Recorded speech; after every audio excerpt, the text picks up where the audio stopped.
The alien princess asked how often humans can mate. She didn't expect the answer. The silver ship appeared above New York City without warning. It did not attack. It did not fire weapons. It simply hovered in the sky like a second moon, shining softly in the sunlight. Traffic stopped. People pointed upward. Phones recorded everything. Within minutes, every news channel in the world was broadcasting the same image. A smooth voice came through every communication device on Earth. "We come in peace." Those 4 words changed human history forever. The ship belonged to the Aethari Empire, one of the oldest civilizations in the galaxy. They had watched Earth for many years. Now, they had decided humanity was ready for contact. And leading this first contact mission was Princess Exelira. Princess Exelira was not what humans expected. She was tall and elegant, with pale silver skin that shimmered faintly under light. Her eyes were deep violet, glowing softly like distant stars. Her hair flowed like liquid crystal down her back. She moved with calm confidence, every step precise and graceful. But what surprised people most was her expression. She looked curious, not proud. Not angry, not superior. Just curious. The United Earth Council quickly arranged a diplomatic meeting at the International Embassy in New York. World leaders gathered. Scientists prepared reports. Military forces stayed alert but hidden. When Princess Exira stepped out of her ship, the world held its breath. She wore a simple white uniform with glowing symbols across the fabric. Behind her stood 2 Aethari guards, silent and still. Dr. Elias Rowan stood near the front of the welcoming group. He was 32 years old, a cultural anthropologist and completely unprepared for this moment. Elias had spent his life studying human behavior, how people form relationships, how culture shapes emotion, how history changes society. He never imagined that knowledge would be needed for alien diplomacy. But the United Earth Council believed this first contact would not just be about technology or trade. It would be about understanding. Princess Exilera approached the podium calmly. Cameras flashed. Millions watched live around the world.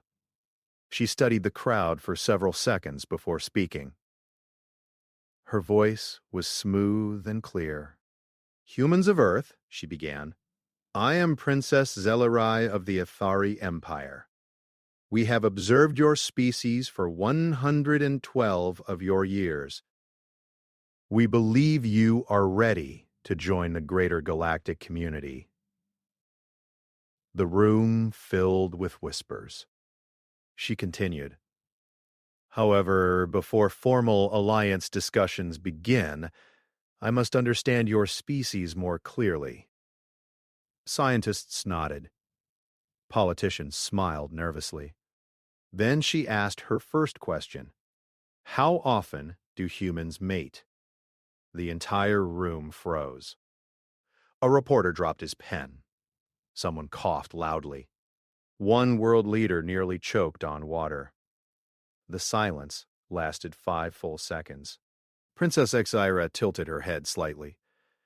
"Was my translation inaccurate?" she asked calmly. Every social media platform on Earth exploded at once. Clips of the question spread within seconds. Memes appeared immediately. News headlines flashed in bold letters. "Alien Princess asks intimate human question. Dr." Elias Rowan felt his face turn red. He knew exactly why the room reacted that way. On Earth, that was not a question asked in public, especially not during a first contact diplomatic meeting. But Exira did not seem embarrassed. She looked, honestly, confused. One of the council leaders leaned toward the microphone. "Your Highness, that is a personal topic." She blinked slowly. It is a biological topic, she corrected. Her eyes scanned the room again. In Aethari society, mating occurs once every 10 of your years during a reproductive alignment cycle. It is rare. It is regulated. It is not discussed emotionally. We have observed humans engaging in mating behavior at much higher frequency. I require clarification. The room grew even more uncomfortable. Dr. Rowan realized someone needed to respond calmly before this turned into a disaster. He stepped forward. "If I may," he said carefully. Princess Exira turned her glowing eyes toward him. "Identify yourself." Dr. Elias Rowan, Cultural Liaison for the United Earth Council. She studied him closely. "You understand human behavior?" "I try to," he answered honestly. A few quiet laughs broke the tension. Elias took a slow breath. "Princess Celira, humans are different. We do not mate only for reproduction." She blinked again. "Clarify." He swallowed. "Well, humans also form emotional bonds, romantic relationships, pair bonds based on affection and personal choice. Not shock, but deep focus. You separate reproduction from biological necessity?" "Sometimes," Elias said. "Often, actually." The room murmured again. Zelira looked thoughtful. "That is inefficient." A few reporters smiled.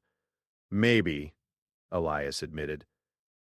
"But humans are not always focused on efficiency." She stared at him for several seconds. Then she asked another question. "How often does a typical human pair bond result in mating behavior?" The silence returned. Elias realized there was no easy answer. "It depends," he said carefully. "On what?" "Their culture, their values, their personal choices." Her head tilted slightly. "Your species lacks standardized reproductive structure?" "We have structure," Elias replied, "but we also have freedom." The word freedom caught her attention. "Freedom in biological matters?" "Yes." Princess Exolira folded her hands behind her back. "This requires deeper study." The council members exchanged worried glances. She continued, speaking calmly. "I request private educational sessions regarding human mating customs, emotional bonding structures, and pair bond frequency patterns." The entire front row of politicians looked horrified. Elias felt his heartbeat in his ears. "You want lessons?" he asked. "Yes. You will provide them." It was not a request. The room burst into whispers again. A council member leaned toward Elias urgently. "Fix this," he whispered. Elias cleared his throat. "Princess Exira, human intimacy is complex. It includes emotional, psychological, and social factors. It cannot be reduced to simple data." "Then teach me the complexity." That answer silenced him.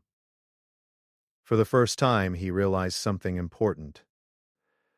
She was not asking to embarrass humanity. She truly wanted to understand. From her perspective, humans looked chaotic, emotional, uncontrolled, fascinating. She had studied Earth's movies, music, literature.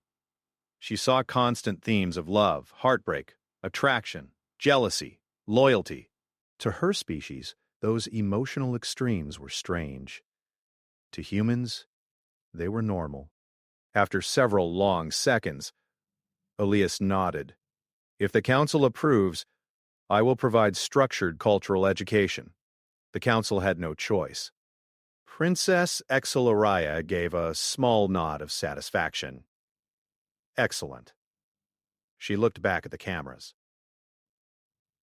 One final statement. The world leaned forward. In Aethari society, mating is rare and purely biological. In human society, it appears frequent and emotionally driven. I intend to discover why. She paused. And whether such behavior strengthens or weakens your species. That sentence changed the mood completely. Now, it was not just an awkward question. It was an evaluation. If humanity's emotional nature was judged as weakness, it could affect Earth's chance to join the Galactic Alliance. The press conference ended shortly after. As the crowd slowly cleared, Elias stood alone near the podium. He felt overwhelmed. He had expected to discuss art, culture, philosophy. Not this. A soft voice spoke behind him.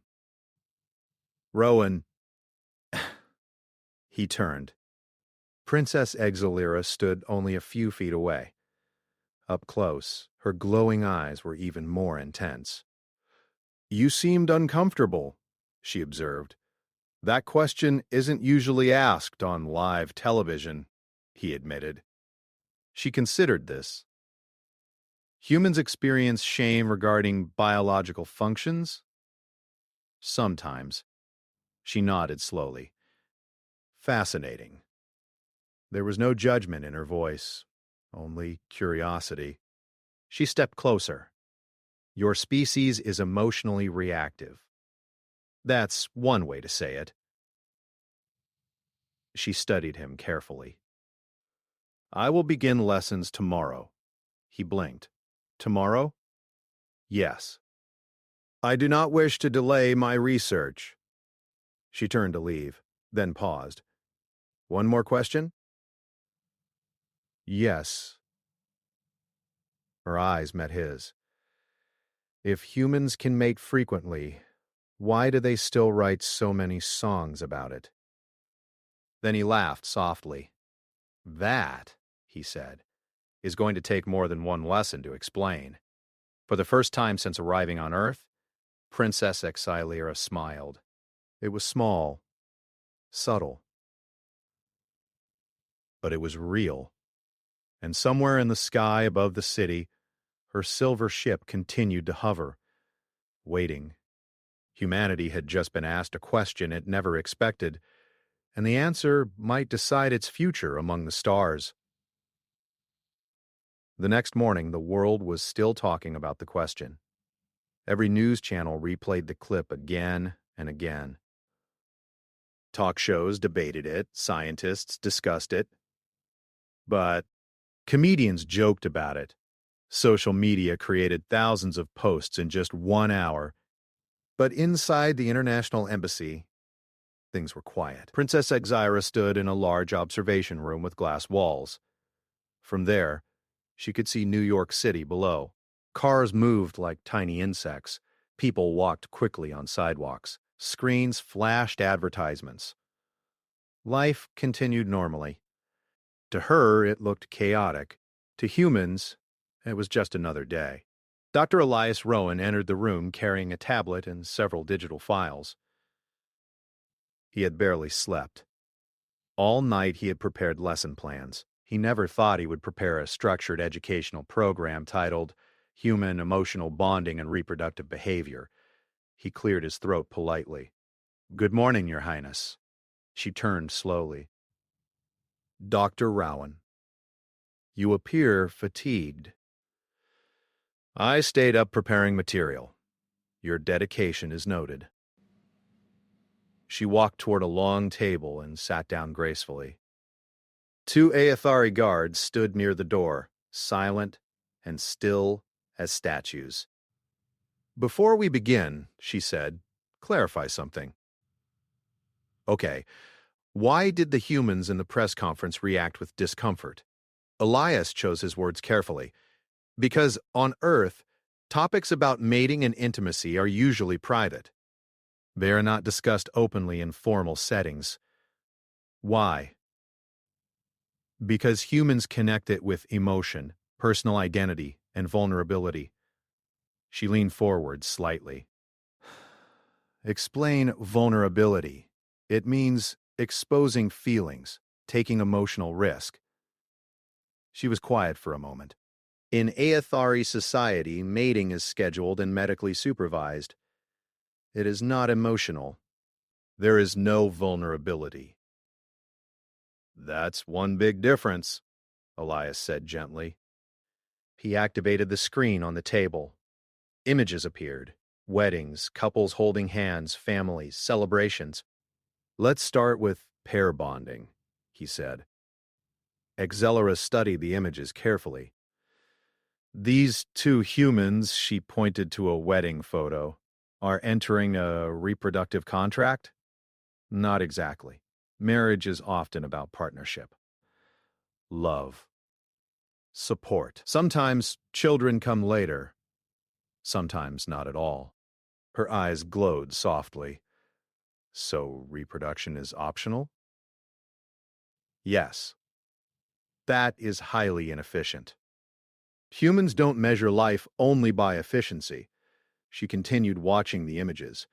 Why would two humans choose to stay together for decades? They build trust. Shared memories. Shared goals. Emotional attachment is minimal. Humans choose based on feelings, Elias explained. Attraction, kindness, personality, shared interests. Feelings are unstable. True, Elias admitted. But they're also powerful. She processed that silently. Elias changed the slide. Now it showed statistics, graphs and numbers. Humans can reproduce multiple times in a year. Some couples have several children over many years. She blinked. Your species' reproductive window is extremely open. Yes. And humans can form multiple pair bonds in one lifetime? Yes. That suggests instability. It suggests adaptability, Elias corrected gently. She looked at him sharply. Clarify. Humans change. They grow. Sometimes relationships end. Sometimes they begin again. It's part of our emotional development. She folded her hands on the table. Does this not cause suffering? Yes, he said honestly. It does. Then why continue? He paused. Because connection is worth the risk. That answer made her quiet again. She had studied human wars, politics, technology, but this emotional logic confused her more than anything else. Elias continued, There's something else important. She looked up. Humans don't only mate for reproduction. She waited. They also express affection physically. It strengthens emotional bonds. Her expression became intensely focused. So, physical intimacy reinforces psychological connection? Yes. That suggests biological design for emotional bonding? Exactly. She leaned back slightly. That is unexpected. Elias nodded. Humans evolved in small groups. Emotional bonds helped survival. Families protected each other. Communities formed through trust. She considered this, so mating frequency may increase social stability rather than weaken it. Sometimes, yes. Her eyes narrowed slightly. But I have observed conflict between human pairs. Divorce. Jealousy, violence. That happens too, Elias admitted. We're not perfect. You are contradictory. He laughed softly. That's very true. She stood up and walked slowly toward the glass wall. Below them, a couple walked hand in hand down the street. She pointed at them. They are pair bonded? Probably. They appear calm. They might be happy. Or pretending. Also possible. Your species contains too many variables. That's part of what makes us human. She walked back to the table. I require deeper exposure. Observation outside controlled environment. You want to go into the city? Elias asked carefully. Yes. That could cause public panic. She considered that. Then disguise. Elias blinked. Disguise? My species has adaptive light masking. Before he could respond, a soft shimmer passed over her body. Her silver skin faded into a natural human tone. Her glowing violet eyes softened into deep brown. Her hair darkened into simple black waves. Even her glowing symbols disappeared. Now she looked completely human. Elias stared in shock. That's impressive. But is it sufficient? She asked calmly. Yes. Very. They will remain here, she said. This is research. Within 20 minutes, they exited the embassy quietly through a private entrance. The city air felt different outside. Louder, warmer, alive. Zellara moved slowly at first, observing everything. Cars honking, street vendors shouting, music playing from shops. She watched a mother lifting a child. She saw two teenagers laughing loudly. She noticed an elderly couple sitting close together on a bench. She absorbed every detail. They stopped near a small cafe. Inside, couples sat across from each other, talking softly. Why do they maintain eye contact for extended duration? She asked quietly. It builds connection, Elias replied. Connection requires visual focus? It helps. People barely noticed them. Ziclera watched a young couple sharing dessert. They smiled at each other constantly. Is this mating behavior? She asked calmly. Elias nearly choked on air. No. This is dating. Explain difference. Dating is the process of getting to know someone before deeper commitment. So humans test compatibility emotionally? Yes. That is logical. She observed carefully. Then she asked something softer. Do humans fear rejection? Yes. Yet they still attempt pair bonding? Yes. Courageous. Elias looked at her in surprise. Most humans wouldn't describe dating that way. It involves emotional risk, she said. Risk without guarantee of success. Suddenly, a loud argument broke out between another couple on the sidewalk. Voices raised, angry expressions. One person walked away. Zeclara watched closely. Emotional instability detected, she observed.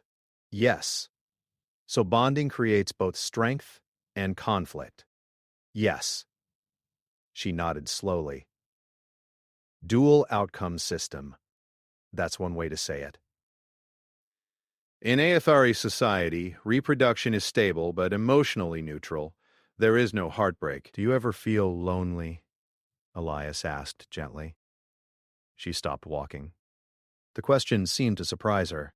Aethari are not conditioned for loneliness. That wasn't my question. She looked at him carefully. I do not have sufficient data to answer. For the first time, her voice carried something new. Uncertainty. Back inside the embassy, she returned to her natural form. Silver skin. Violet eyes. She faced Elias seriously. Preliminary conclusion. It is integrated with emotional architecture. Correct. It strengthens social bonds, but increases emotional volatility. Your species is inefficient, illogical, emotionally unstable. He nodded slowly. And? She held his gaze. And I am beginning to suspect that is the source of your strength. Outside the window, the silver alien ship continued to hover above the city. But far away, across the stars, members of the Athari Council were watching, and they were not all pleased. Weeks passed since Princess Exira began her studies of humanity. Every day brought new observations. Every interaction made her question what she had always known about life. She walked quietly through the embassy gardens, her silver skin glowing faintly in the sunlight. Dr. Stapp showed. Elias Rowan followed closely, carrying his digital files and notes. "Princess," he said cautiously, "the council is asking for updates. They want a report on human behavior. Soon." Zaylyra stopped and looked at him. Her violet eyes reflected thought. "They will not understand humans," she said softly. "They expect patterns, rules, efficiency. They will not see the beauty in emotional chaos." Elias nodded. "I've tried to explain, but your people may not accept it easily." She studied the trees in the garden, the way the sunlight fell on the flowers, the laughter of children playing nearby. To her, it was almost alive. She had never experienced this level of sensory diversity in Aethari cities, which were precise, ordered, and emotionless. "They risk so much," she whispered. "They create bonds, share feelings, experience pain and joy, all by choice. And they continue despite the possibility of heartbreak." Elias considered her words. "That's humans." She nodded. "I see strength in this, yet the council will call it instability. They will see chaos and danger." And she was right. A message arrived through her ship's communicator. It was urgent. "Princess Exira, return to Aethari Council immediately. Your assessment of humans is troubling some elders. They suspect your judgment is compromised." Zellera's expression hardened. "They do not understand," she muttered. Elias looked worried. "Princess, this could be serious. The Council has authority over interstellar alliances. If they disapprove, Earth may be restricted from galactic trade or protection." She clenched her hands. "Then I must present my case clearly. They will see my findings. They will understand why humans are remarkable." Within hours, the silver ship departed Earth's atmosphere. It sailed across the stars, leaving a shimmering trail in the void. Her advisors watched silently, curious and suspicious. They were precise beings, focused on efficiency and stability. Human emotional unpredictability made them uncomfortable. Zaylyra began. She projected images and data across the holographic screen, graphs of human population growth, studies of pair bonding, observations of social cohesion. "Humans reproduce frequently," she explained. "Their mating behavior is not purely biological. It is influenced by emotional choice, attraction, and personal risk. These behaviors strengthen social bonds and community stability." An elder interrupted. His voice was stern and cold. "Your Highness, this is inefficient. They waste energy on emotions. Their bonds are temporary. Their species is unpredictable. How can we trust them to join the Galactic Alliance?" Zellera held his gaze steadily. "Your concerns are understood.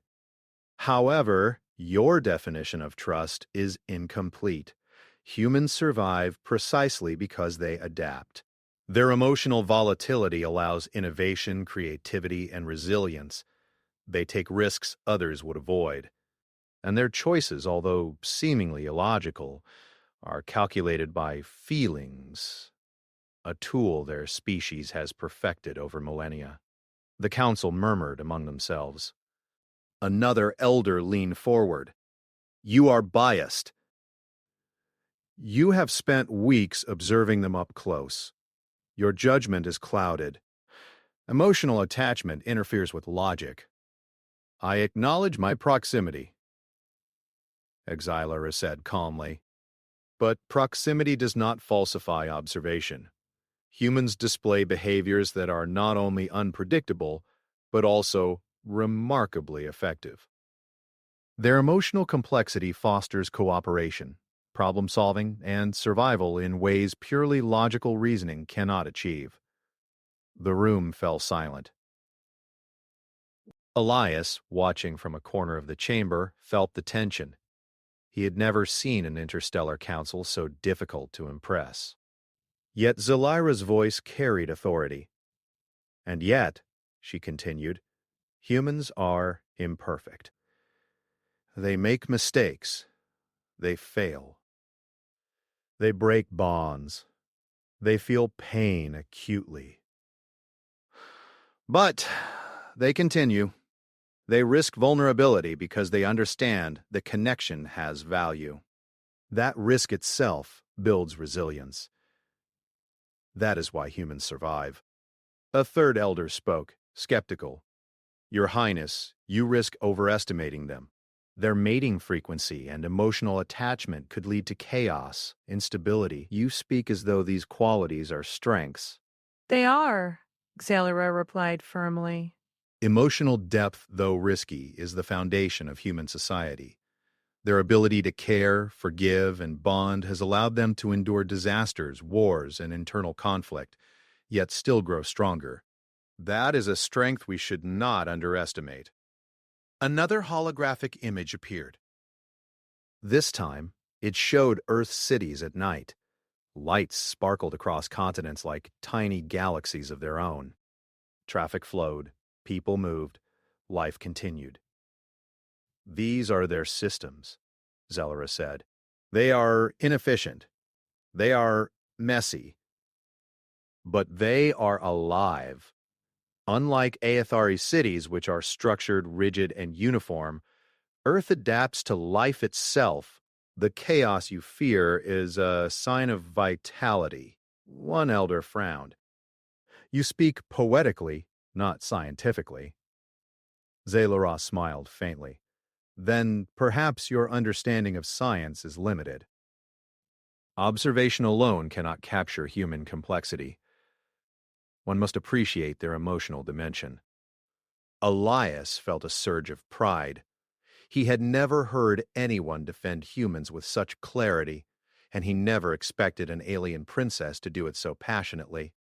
The council deliberated in silence. Minutes felt like hours. Cortec. Finally, one elder spoke. "Your Highness, your assessment is unprecedented. It may be acceptable, but we require confirmation that humans are not too dangerous. Their unpredictability cannot be ignored." Zelira stepped forward, her eyes bright with resolve. "I will provide that confirmation. I will continue my observation. But know this, the qualities you call dangerous, emotion, desire, choice, are exactly what makes them capable of survival and growth. Humans are not weak. They are resilient, adaptable, and deeply intelligent in ways your calculations cannot measure." There was a pause. An elder asked, "Do you recommend Earth's inclusion in the Alliance?" Zelira looked directly at him. "Yes, humans must join, not because they are efficient, not because they are controlled, but because they are capable of extraordinary connection, and that connection is a strength. Their unpredictability is not a flaw. It is evolution's greatest experiment." The council remained quiet. Finally, a low hum of approval passed among several members. Elias exhaled slowly. It seemed that her words had made an impact. But he knew this was only the beginning. "Your Highness," he said quietly after the session, "the Council may still question Earth's stability. Other civilizations may challenge your conclusion." Zelira nodded. "Then, we must show them the humans themselves. Data alone will not suffice. They must witness human culture, emotion, and choice firsthand. Only then will they understand why Earth deserves its place among the stars." The journey back to Earth was quiet. Zeklara remained thoughtful, staring out the viewport at the stars streaking past. "You admire humans," Elias said carefully. "I respect them," she replied. "There is logic in their chaos. There is strength in their vulnerability. They are unpredictable, yet they endure. That is more remarkable than any order I have known." "And what about their emotions?" Elias asked. "They are dangerous," she admitted, "but also beautiful." Upon arriving on Earth, she immediately requested another round of observations. This time, she wanted to observe families, friendships, art, music, and education. She wanted to understand everything that made humans human. Elias realized something crucial.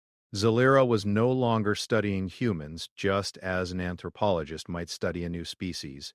She was beginning to understand them on a level that transcended science, and it frightened and fascinated her equally.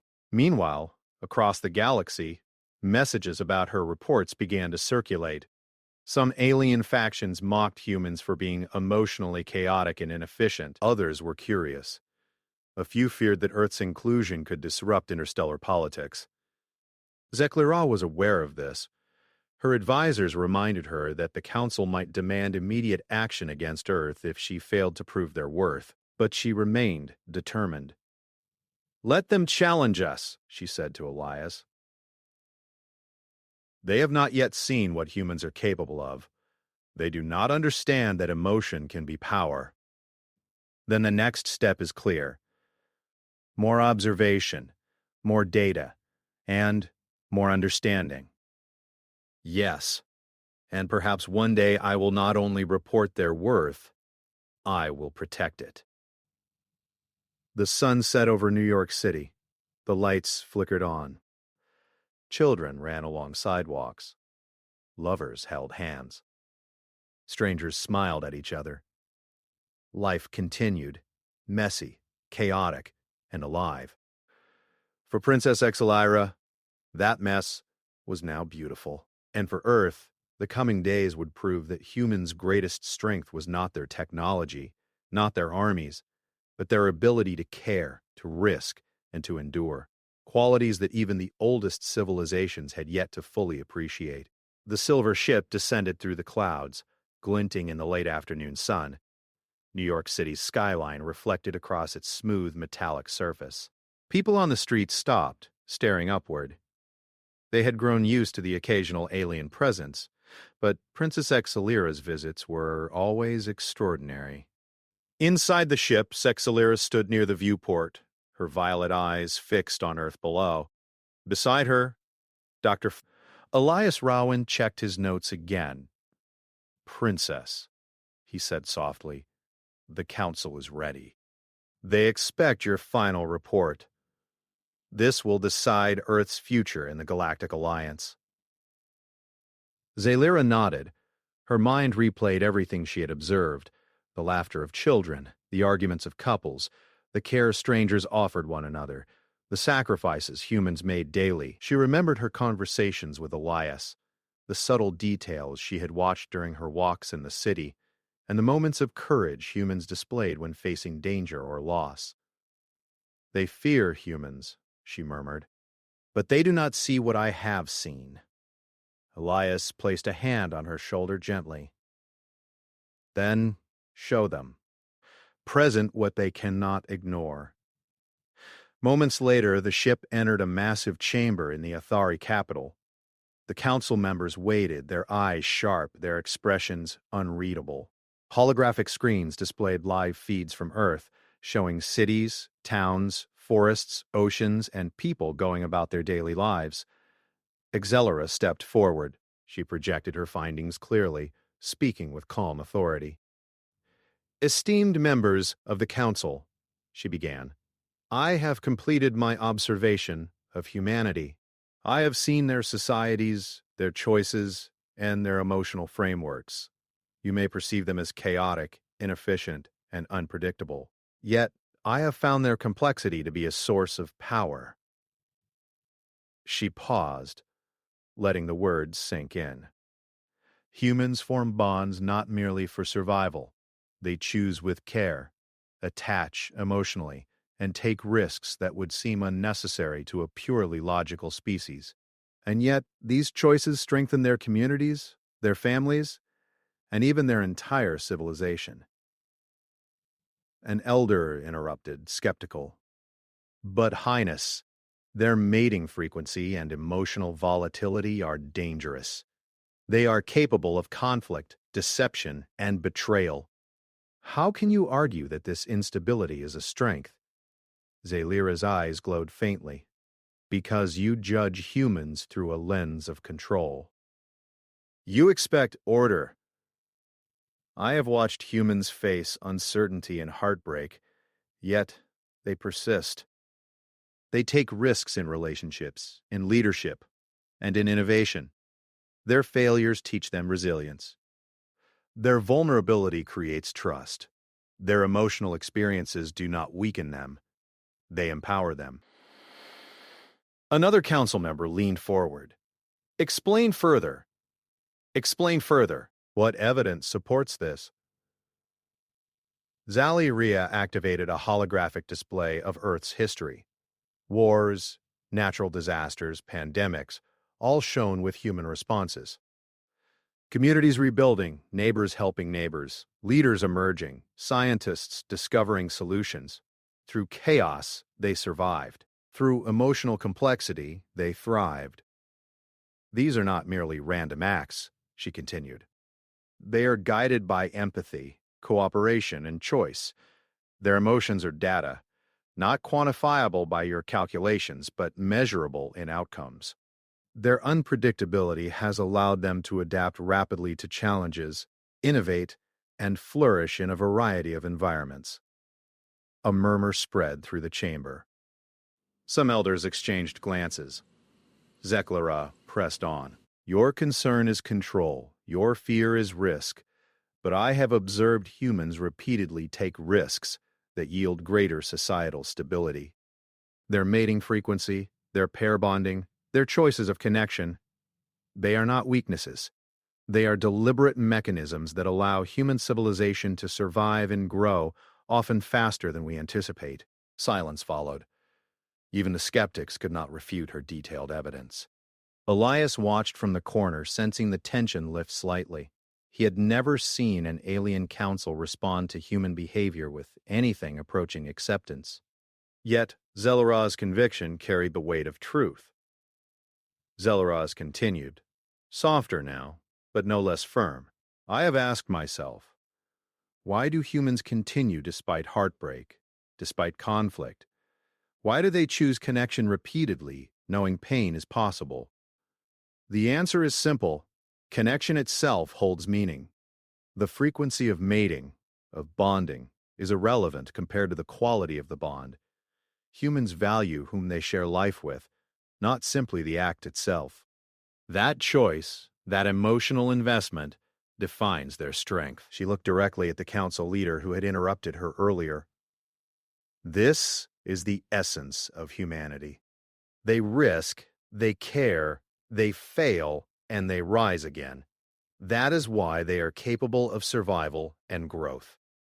That is why they deserve a place in the Galactic Alliance." A long silence followed. The council deliberated quietly among themselves. Holographic projections flickered across the chamber. After several minutes, the senior elder spoke. His voice was firm yet not unkind. "Princess Exilira, your analysis is thorough. You present a compelling argument that human unpredictability is indeed a form of strength. Your observations and reasoning leave little room for doubt. He paused. Earth shall be granted full inclusion in the Galactic Alliance. Pending continued observation, their unique emotional capacities will be studied, but they are no longer considered too dangerous to join. Zilariah felt a surge of relief and satisfaction. She turned slightly, glancing at Elias. His eyes met hers, calm and proud. The humans you have observed, she said quietly, are more remarkable than I imagined. Their capacity for emotion, their courage and vulnerability, their persistence and connection, it is beautiful. Elias smiled. It's who we are. You humans are dangerously emotional, she admitted. And we know it, Elias replied. She laughed softly. It was the first time he had heard her laugh, and it was light, musical, and genuine. But I hope, she added after a pause, that you never lose that. Signals from other civilizations began to arrive, congratulating Earth on its acceptance. Some expressed curiosity about human emotional structures, eager to study their unique resilience. Others remained skeptical, but Zellera's report had made a strong impression. Back on Earth, life continued. Children ran through parks, couples held hands on sidewalks, strangers helped one another, and the sun set slowly across oceans and mountains. For the first time, humanity's emotional complexity was recognized beyond their own planet, and it was appreciated as a strength.